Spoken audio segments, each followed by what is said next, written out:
इकाई में से इकाई कम करेंगे, ढाई में से इकाई कम करेंगे, फिर 5 इकाई में से 2 इकाई कम करेंगे, कितने बचेंगे? 3।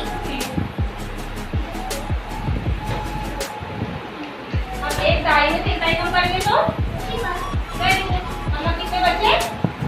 3। Very good. जोया इधर आओ, आप बैठो देखो जाकर।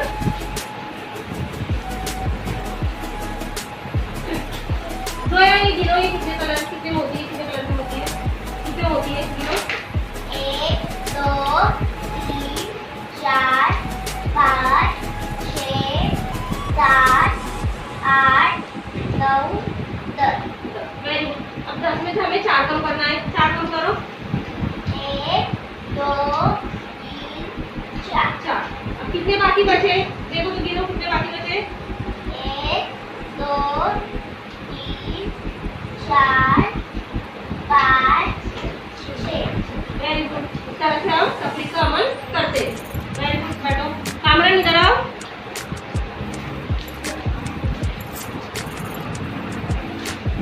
ये रंग बिरंगी माला है, देखो इसमें कितने रंग है?